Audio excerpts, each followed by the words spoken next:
জিয়ার মতন লোক সারাদিন বউ নিয়ে ঘুরে, প্রধানমন্ত্রী এসে বউ বগলের তলে নিয়ে ঘুরে, আপনারা চোখে দেখেন না, কানা নাকি? তারেক রহমান প্রধানমন্ত্রী হওয়ার পরেও বউ নিয়ে ঘুরছে, তুই আলবি কে রে?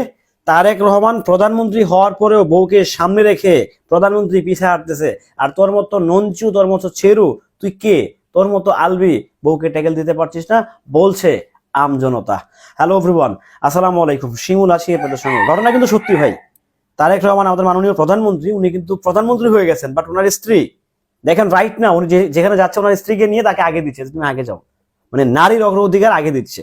দেখেন সেখান থেকে আলবি আসলে কোন জায়গার কে, কোন জায়গার কোন মশা, মানে কথাটা সে রেফারেন্স টানছে যে যদি তারেক রহমান প্রধানমন্ত্রী হয়ে যদি সে তার বউটাকে রাখতে পারে, তার বউকে সামনে দিতে পারে, তাহলে তুই কোন জায়গার মশা, তুই কোন জায়গার কোন হরিদাস পাল?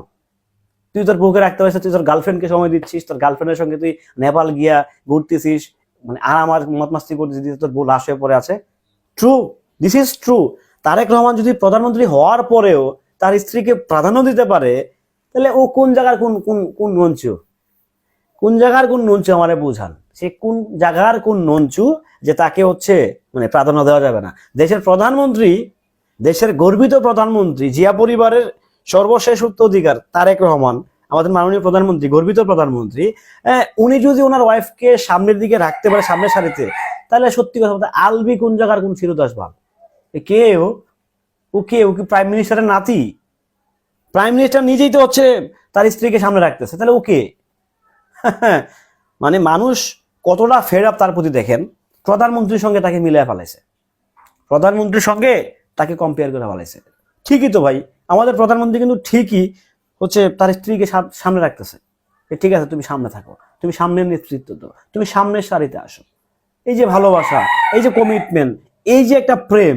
দেখেন একটা মানুষ প্রধানমন্ত্রী হতে পারে, সে প্রধানমন্ত্রীর উচ্চতর বসে রাষ্ট্রপতি হতে পারে, বাট দিন শেষে কিন্তু সে একজন ব্যক্তিগত মানুষ, রাইট? সো সেই জায়গাটাই কিন্তু আমাদের মাননীয় প্রধানমন্ত্রী জনাব তারেক রহমান সেটাকে উনি প্রায়োরিটি দিছে। আর ওখান থেকে আমাদের আমাদের মানে ইউটিউবের হিরো, ইউটিউবেরই ওর আসলে টিভিতে নাটক গেছে কিনা আমি জানি না, ইউটিউবের সুপারস্টার বাংলাদেশের আমাদের আলবি সাহেব, জাহের আলবি, সবার সুপারস্টার না, কিছু লোকের সুপারস্টার। ওনার ভক্ত আছে কিনা আমি জানি না, নাকি ওনার ভক্তরা আন্ডারগ্রাউন্ডে গেছে আমি সেটাও জানি না। তবে যদি প্রধানমন্ত্রী যদি তার স্ত্রীকে সামনে রাখতে পারে, তাহলে ওকে। কথা কিন্তু লজিক আছে ভাই, কথা কিন্তু চরম যুক্তি আছে, কথা কিন্তু আসলে মানে এটা কিন্তু আসলে মানে কি বলবো আসলে, এটা ছেড়ে দেওয়ার মতো কিন্তু না। এটা কিন্তু মানে একটা খুব গুরুত্বপূর্ণ কথা কিন্তু ভাই, এটা চরম গুরুত্বপূর্ণ কথা। প্রধানমন্ত্রী যদি তার স্ত্রীকে সামনে রাখতে পারে, তাহলে আলবি কোন লোম সেরু, কোন লম্বা সেরু আলবি? কে আলবি? কে ও? কে ও? কি উমুক মানে পাওয়ারফুল দেশের প্রধানমন্ত্রীর ছেলে নাকি? না তো, বাংলাদেশেরই নাগরিক, আর বাংলাদেশের যিনি এখন রাষ্ট্রনায়ক আছেন তিনি তার স্ত্রীকে সামনে রাখতেছেন। সত্যি তো। যাই হোক আপা, আপনার কথাগুলো সত্যি আমার কাছে খুব ভালো লাগছে। আরো অনেক বিস্ফোরক মন্তব্য উনি করছেন, সেগুলো নিয়ে ভিডিও আসবে। ভালো থাকবেন সবাই, সুস্থ থাকবেন। আল্লাহ হাফেজ।